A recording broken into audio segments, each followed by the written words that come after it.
Good morning and welcome to this very exciting interview with Narendra Taneja, India's leading energy expert. Sitting at the beginning of 2023, we want to ask Narendra the key question: how can India continue to defy global trends of slower growth? We had only on the first day of 2023 the head of the IMF come out and say 1/3 of the world's economies would go into recession this year. Will India be one of them, Narendra? Well, I've seen this, statement from the IMF, and look, I mean, he's broadly focusing on the United States, United Europe, and China, and of course, we all know that economies in all these three countries slash region, is facing a lot of new challenges. I mean, but you look at India, for instance, the economy is doing pretty well. In fact, if I share with you the picture of the last Christmas holiday, and which is still on in the sense that people are still on holiday, many of them, and they've yet to return. I mean, our airports had massive problem in dealing with the rush. Our airports were overflowing, train stations overflowing, all the spots, tourist spots, the so-called hill stations and across the country overflowing. I mean, if you really go by kind of anecdotal approach, you see such scenes only when the economy is doing very, very well. And So, I how mean, is my that sense is, ultimately possible? I mean, obviously, the end of 2022, halfway through the India fiscal year, but nonetheless, the global backdrop has already been revised down and down by the World Bank through 2022. And yet, while India slowed a little bit less than expected, it still defied this global trend. How is that possible, and can it be repeated in the year ahead? yes, two broad reasons for that. Number one, the construct of Indian economy is very different. It's driven mainly by domestic demand. Of course, we are integrated with the global economy for commodities like oil and export of services, including IT services, and so on and so forth. But at the same time, when you look at the economy overall, yes, we are always impacted with what happens around the world. But at the same time, if the government moves fast enough and we can kind of build, insulate that, is possible. Not 100%, but it's possible to insulate, let's say, to the extent of about 70%, which we have done, let's say, for the last 8 months. That's why economy this year, the growth is in the region of about 6.9%, about 7% growth rate, despite the challenges, despite the COVID is still around, even in India. But we have handled COVID and other things. And for instance, readjusting wherever required, coming out with new policy amendments wherever required, approaching a very dynamic, policy in terms of making sure the economy is doing well. Look at Bombay Stock Exchange, look at, for instance, FDI, look at, for instance, the hard currency reserves, look at tourism, look at manufacturing, look at But even oil. taking all of those things, and 2022 was a challenging year in many ways around the world, but it didn't include the major global economies going into recession. They're going to this year, according to the IMF. This is the year ahead when global recession comes to life. How will that change? How will India meet that challenge that it didn't have to do last year? Because, of course, we didn't get the global recession yet in 22. We're going to get it in 23, according to the IMF. Yes, I see where, of course, there are worries about that. If economy, for instance, the United States and United Europe and China, they slip into a kind of a recession which is more than shallow, then of course, we will also be kind of in a way, we'll have to deal with the impact of that, which means that, we might see, for instance, growth rate coming down a little bit. There are people who are saying that our growth rate from 6.9% may drop to about 6%. Some economists in the West even have said that 5.5%. But at the same time, the country as a whole have paying very attention to all these projections and trying to do whatever we can in order to make sure that impact is there, but the impact is manageable. Let me give you an example. We you started buying, discounted oil for Russia, and that helped us to sustain that growth. And the result is today that when you look at oil consumption in India, we are actually back, not only back to the pre-COVID levels, we are doing better than that. So, which means there is actually an incremental growth too at the same time.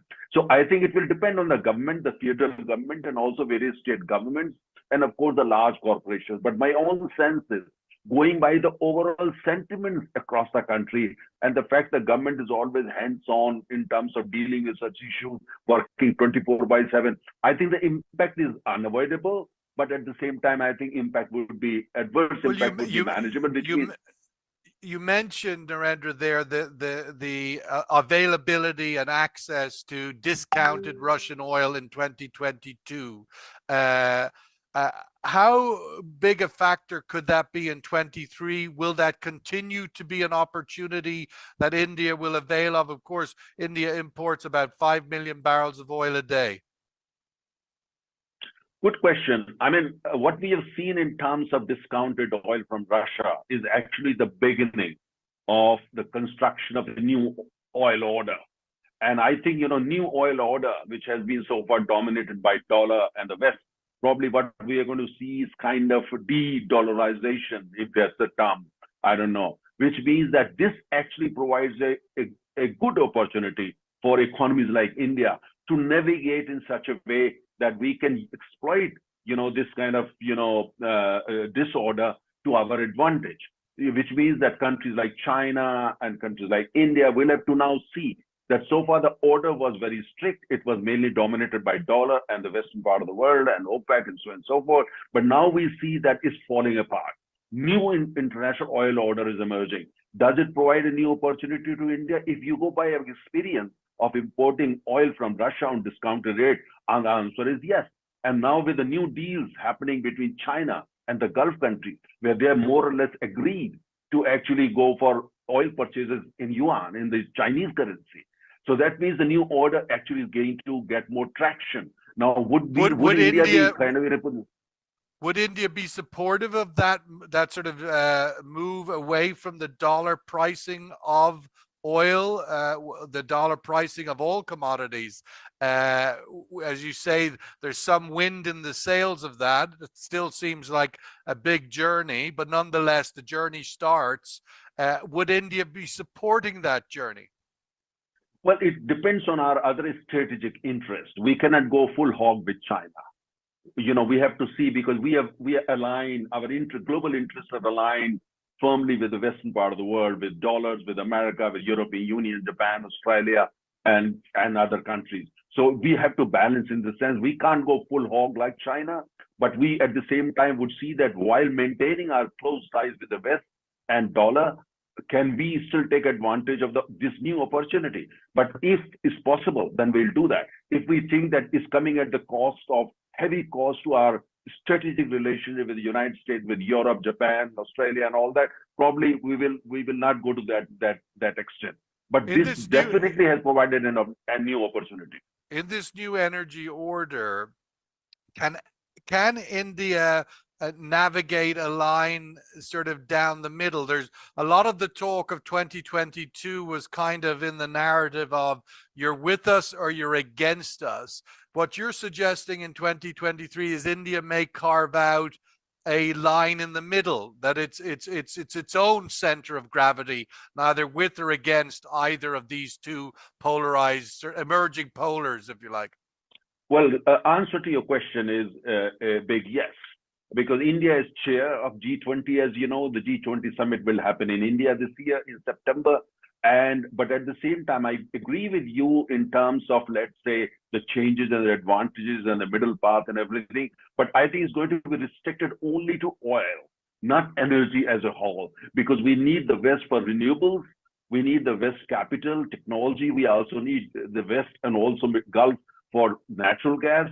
So I think this will be more applicable to, let's say, the international oil order, where we see a good opportunity for us to navigate a way in such a way that it can be to our advantage. But overall picture, overall energy order, I think it's too early.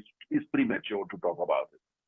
In India's immediate challenge, and obviously with this economic growth, 6-7% through 2023, it's with that, of course, is a continued power demand growth. In order to meet that opportunity, India has to make more electricity, to double its supply over the next 5 years.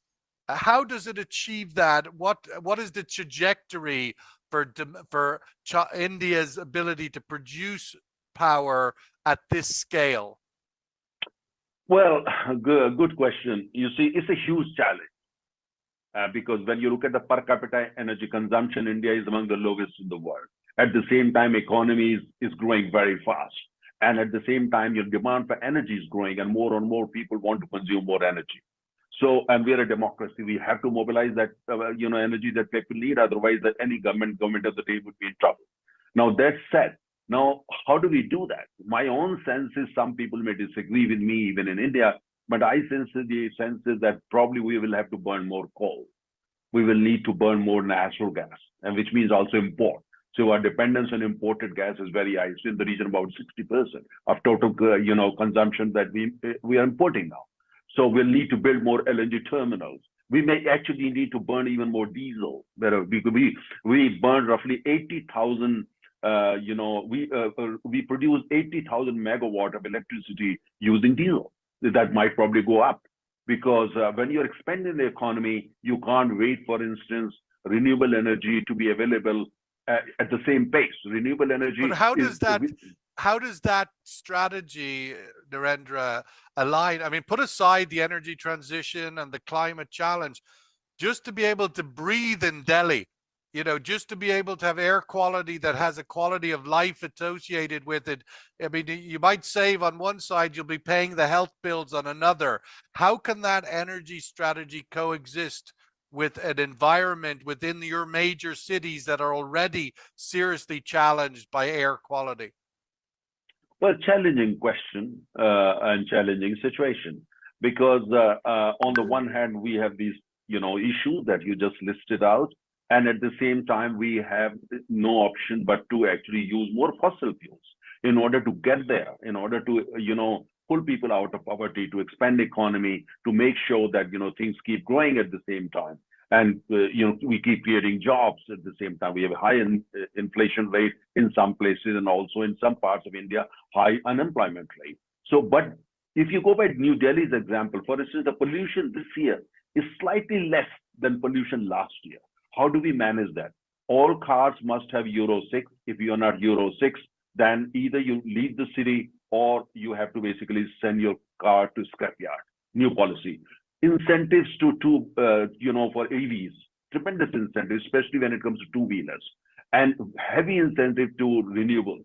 India today, when you look at, for instance, the investments and also production of power from renewables, India is among the top 3 in the world today. In the emerging markets, we are actually doing better than most countries. Some even claim that we are doing better than China in solar, for instance. Look at the new hydrogen policy. You're also, yeah. I was just going to say that you're also, I mean, within this sort of context, there's the air quality in the major cities, but there's also India faced some fairly dramatic climate events last year, weather events, if you like, droughts of very massive scale. All are being contributed to by the climate challenge. I mean, how do those things look for the year ahead, do you think, and their impact on China's or on India's economic growth? Well, impact is there. We're seeing what's happening in the northern part of America. The Arctic winter is not only in Arctic, you can find it even in Mexico City. So, I mean, it's all there. So we have the entire world. So we are with the world. So that's why if you look at, for instance, look at the overall pace of India moving in the direction of renewable is, I think, is very impressive. I think we are trying to do, India is doing better than most emerging economies, and actually India is doing better than what India actually can afford to do, if I may put it this way. Like last 7 days only, on the 1st of January, India came out with many amendments passed by Parliament, which is going to accelerate the growth of renewables in India in terms of policy formulation, incentives, carbon markets, and so on and so forth. It's a huge challenge. How do you do that? On the one hand, this, and at the same time, the fact that people need more energy and the economy need more energy. So I think it's a huge challenge in balancing this thing. But we hope that the countries like United States and European economy and China, they will come out of this the recession fast, so that the global economy is in a better shape. A healthy global economy is that what India needs in order to meet all these targets. I just want to wrap up with the issue of India-China relations. It bubbled up in 2022 as there was moments of somewhat significant duress at the border of the Himalayas with China. Where is the India-China relationship likely to go in 2023? And as China gets much, much closer to Russia, how does that affect your own relationship with Russia? Well, relationship between China and Russia is okay, as long as Russia is not excessively dependent on China. If Russia gets excessively too dependent on China, that's of course a bad news, because China will then, have access to new technologies and so many other things. So that will be a bad news. But we don't see that happening, because Russia and China are, if you look at very carefully with a good microscope, actually they're competitors and they're rivals. They're rivals in Asia. So I think, that's not going to, Russia is a very smart and mature country. We don't think that's going to happen the way China wants it. But China and India, look, China wants to see a unipolar Asia. They want to be the hegemon of the entire Asian region. India will not allow that. India is the only country in the region which has population, size of economy, strength, and history on its side. And the countries from Europe, or most democracies in the world, are with India on this. Most Asian democracies are with India on this.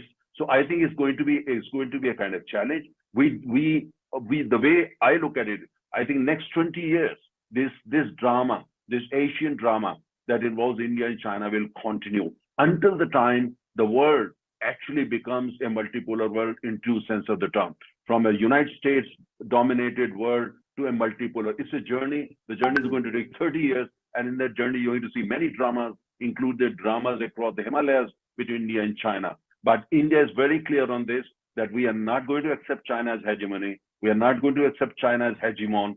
Asia is going to be a multipolar area with Japan as a power, Australia as a power, Indonesia as a power, Vietnam as a power, Iran as a power, even Kazakhstan as a power, Russia, of course, as a power. Asia is going to be multipolar. It's in India's interest and the world's interest that they make sure that Asia of tomorrow is a multipolar region, is not dominated by any one country, and especially China. And the easiest question for last, Narendra, is we had $100 more or less average on Brent crude oil putting aside discounted Russian oil and all of that, but the Brent crude oil price, the global benchmark, averaged at around $100 in 2022. What do you think it will average in 2023?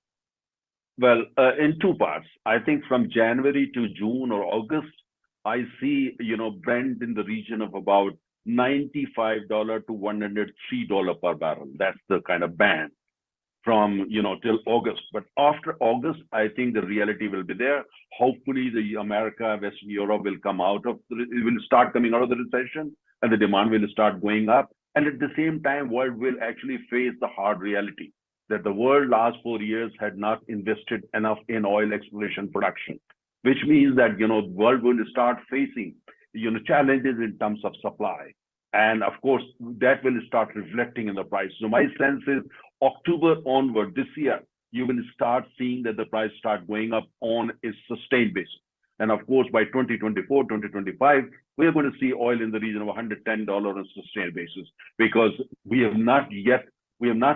world has not invested enough in oil exploration production, barring a few countries like Saudi Arabia and maybe a few others. But most countries have not, and private, independent, big oil multinationals, they have not done that. So I think the way is going fine so far, but beginning 2024, the world will have to pay a very, very heavy price for that. And among the countries that are going to face that challenge and may suffer would be India.